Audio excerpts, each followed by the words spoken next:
Hello, and welcome to Forging the Characters. I'm Shaun, your Forgemaster, and today I'll be showcasing what Hero Forge can do when it comes to making character minis, walking you through ways to use advanced techniques and other tricks and tips in the character builder. Today, I'm working on the minis for the upcoming campaign, The Last Resort of Murkendraw Bog, DM'd by Liz. It will launch on May the 10th at 6 PM at twitch.tv/rolltogetherrpg. Today, I've got a few pre-made minis from the players and a couple that I need to make from scratch. As always, I'm looking to tweak these models or try out something new or unusual in order to make each Hero Forge mini unique from one another. Let's get forging. Okay, I'm going to start off with Tessele, played by Ali. Tessele is a winged tiefling, as you can see, and we've had quite a few changes since the last time Tessele was seen, being as that he's currently in a wedding dress. Now, I'd quite like to do a slightly different pose, but the thing that I'm going to run into is these kind of feather boas are all actually tails. So if I select a different pose, it's going to move them all. So I think I can work around the legs, so it shouldn't cause me too much of a problem. But obviously any changes I do to the torso are going to affect where these sit, so I will have to just make sure that I keep things in line. But I've got a few ideas of how to just kind of bring Tessele up a notch.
Okay, I think I'm happy with the posing of the tails and the shoulder pads now.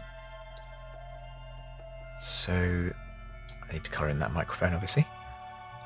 And then I was going to do something with the wings because they're supposed to be kind of iridescent, and I feel like if I make them metallic, that should make them a little bit more iridescent.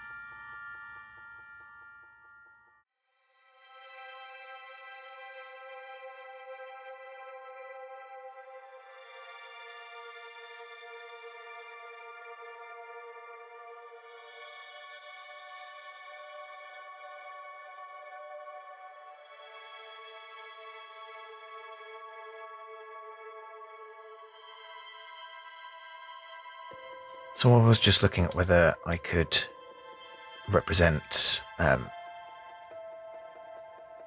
Tessele's Steel Defender's legs with one of the traps, but that will obviously mean losing the kind of bubble on the top. I tried the ring trap, but I'm not convinced. I think it's better with the bubble. maybe next time. Maybe with kit bashing, we'll be able to get a little bit closer. Just need to finish off the base now.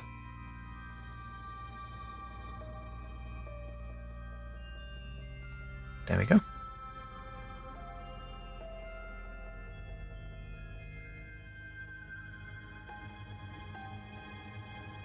Okay, so here we have Valka. Now, Nat's done a really good job of Valka, so there's not a lot that I'm going to do in terms of the pose or tweaking anything else, really. The main thing that Nat did ask me to do was to look at whether I could make Valka look a little bit closer to her age. So that's one thing that Hero Forge hasn't really got at the moment, is convincing aged characters. I've seen a lot of people, what they tend to do is use the emaciated, kind of almost zombie-like faces, which is obviously not great if you're trying to portray a character who's older but also plumper, not gaunt. So I had a go at doing some stuff with decals. Sent that over to Nat, and she was happy with it. So I'm going to see how easy it will be for me to kind of slip those in underneath the decals that Valka already has. I suspect that I'm going to have to kind of move some things up the pecking order, because it wouldn't really look right to have them over the top of the eye makeup or the scar. But yeah, we'll see what we can do.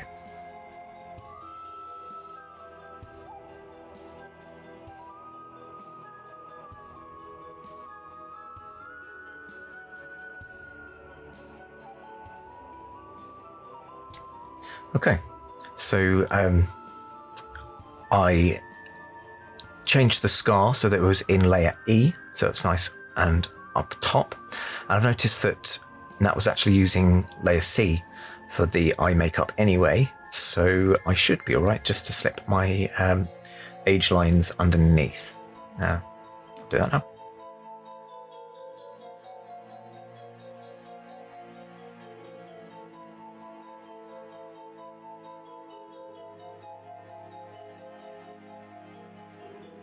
It's subtle, but I have added some lines just so that she's got a little bit more wrinkles to her face. All that's left is for me to create the base for this campaign, and then we'll be done.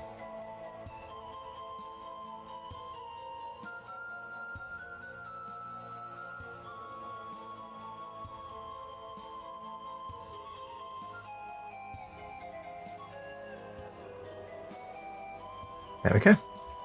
Easy as that.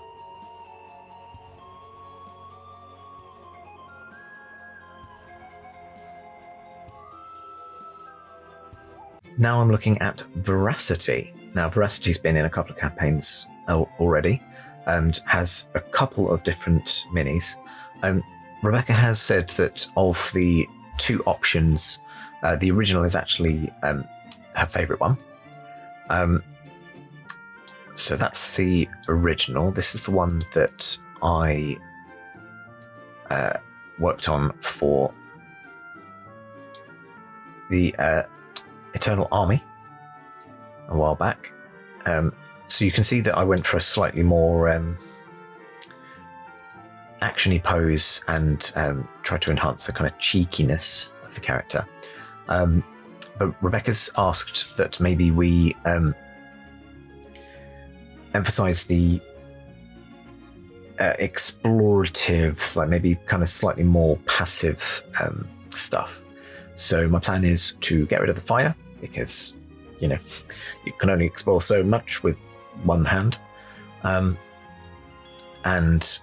maybe try and play up that aspect of things rather than the I'm about to get into a battle kind of stuff.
So there we go.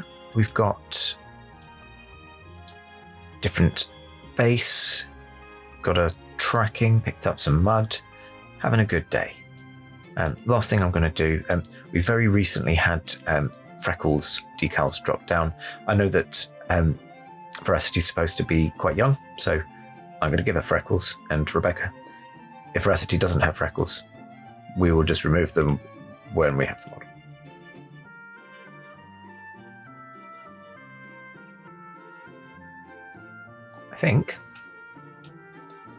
I hope that this might become Rebecca's new favourite, but we'll see.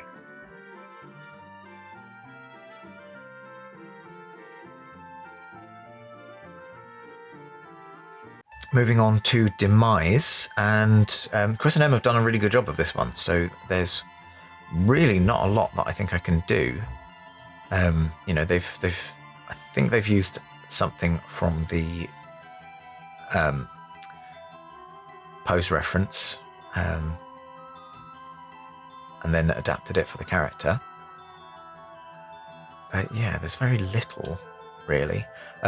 When you do use poses from the library, sometimes the proportions of your character or the clothing just kind of make little things that need tweaking. So the one thing I will have a look at doing is, so we've got this zap here, which is coming from this hand.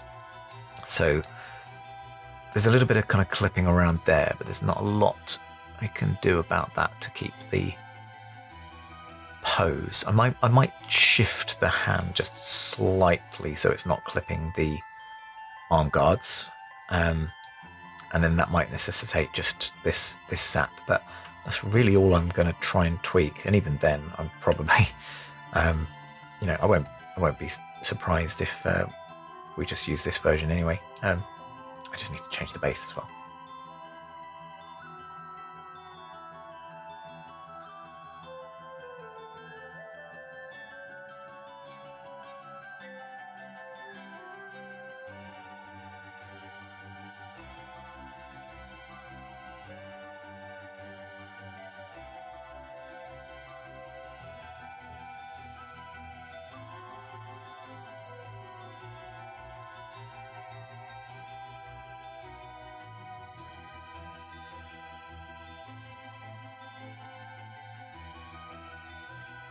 There we go. I think that's all the tweaks that I can do, so I think Demise is finished.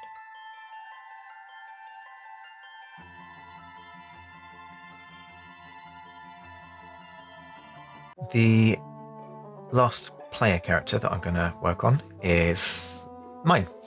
I am playing Joe Quixotic, a dwarf sorcerer. So yeah, I'm just going to jump in.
So, I think I'm more or less happy.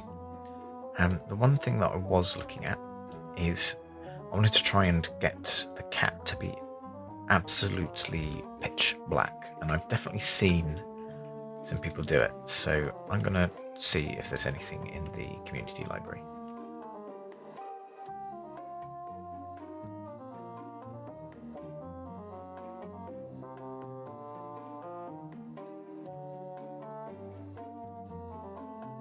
So I found this one by an artist called Ritus.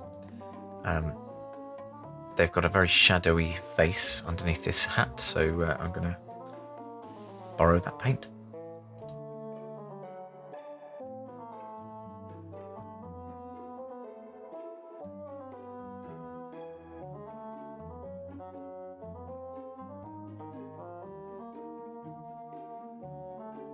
Just going to try one thing, just to try and tie the shadow cat into the model a bit more, because at the moment it just kind of sits apart.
Until we have familiar forging, that's as close as I'm going to get to my little pet.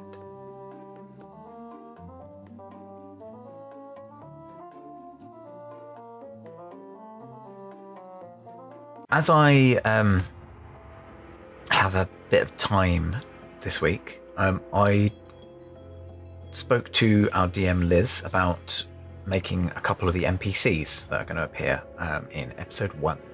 So I don't want to spoil too much of the surprise, so see what you can figure out from what I make.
Okay. I hope you look forward to meeting them on stream. That's everything that I've got for you today. So I hope you have a great weekend. Happy forging.